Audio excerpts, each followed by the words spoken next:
Let me tell you about Sarah. Sarah is a kind of person who has her finances together, like genuinely together. She uses a budgeting app, she has a separate saving account, she sets payment reminder on her phone, even though she has never once missed a due date in 3 years. But last December, her sister was getting married. Sarah put the wedding photographer deposit on her credit card, around $2,000. She had the money. She always has the money. The moment her bill landed in her inbox, she paid it, full balance, and done. But she even took a screenshot of the confirmation like she always does. But 4 days later, her phone buzzes. Credit score alert and down 29 points. Sarah stared at her phone for a solid minute thinking she had been hacked. She logged into her bank, everything was normal. She called the card company. The representative told her there were no issues on the account. She checked her credit report line by line looking for something, anything that would explain what just happened. Nothing looked wrong, but her score was still down. And here is the thing. Sarah did not make a mistake.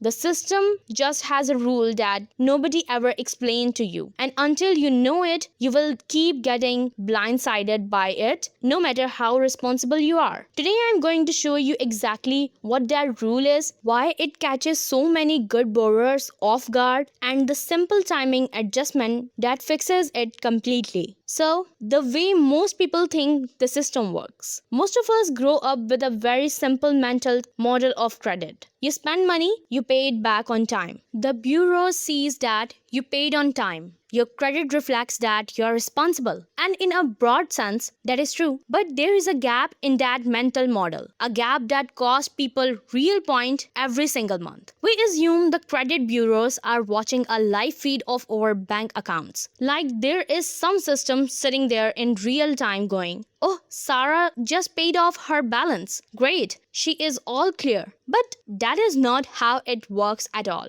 The credit reporting system does not watch you in real time. What it receives once a month is a single photograph, a still image of your balance on one specific day. And almost always, that photograph is taken before you make your payment. The actual timeline nobody explains. Here is how a credit card billing cycle actually works. And I want you to picture this clearly because once you see it, you cannot unsee it. Your billing cycle runs from, let's say, the 1st to the 13th of the month. You are living your life like groceries, petrol, a dinner out, maybe a big purchase like Sarah's photographer deposit. Your balance climbs throughout the month. On the 13th, the cycle closes. The bank generates your system, that PDF email you get with the breakdown of charges. This moment, the statement closes date, is when the photograph is taken. Whenever your balance is on that exact day, gets packaged up and sent to the credit bureaus, it gets logged in as your official reported balance for the month. Your actual due date, the date you need to pay by to avoid interest, is usually around 25 days later. So Sarah spent $2,000 on the photograph. Her statement closed. The bureaus receive a photograph showing $2,000 on a credit with a $3,000 limit. That is 67% utilization. 3 weeks later, her bill arrived and she paid it immediately. But the photograph had already been sent. The score dropped because of what the snapshot showed, not because of anything Sarah actually did wrong. But why this hit your score so hard? Here is where it gets important to understand the actual weight of this. Your FICO score is built from 5 components. Payment history is the biggest piece at 35%. Did you pay your bills? But the second biggest piece, sitting at the massive 30%, is called amounts owned. And that category is almost entirely driven by your credit utilization ratio, meaning what percentage of your available credit you are currently using. Nearly 1/3 of your entire credit reputation comes down to one number. How much of your limit is being used right now? The scoring model has very clear threshold. Under 30% looks responsible, above 30% starts looking like risk, above 50% look like a problem, and near 100% your scores goes into free fall. And here is what makes it particularly unfair for people like Sarah. Sarah. Say you have a $5,000 credit card limit and you put $2,000 on it. That is 60% utilization. The algorithm does not know you have the money sitting in your account ready to pay. It does not know you have never missed a payment in 3 years. It only sees the number in the photograph. That one number triggers a drop and you have no idea why. So the fix is a simple timing shift. Here is what changes everything. And I want you to notice how simple this actually is once you understand the problem. Instead of waiting for your bill to arrive and then paying it, which is what every bank trains you to do, you pay down your balance a few days before your statement closing date. If Sarah's statement closes on the 13th, she logs in on the 27th and manually pays her balance down. She leaves it at almost nothing, maybe $15 or $20. Then when the statement generates on the 13th, the photograph shows a $15 balance. That is what gets sent to the bureaus. Her reported utilization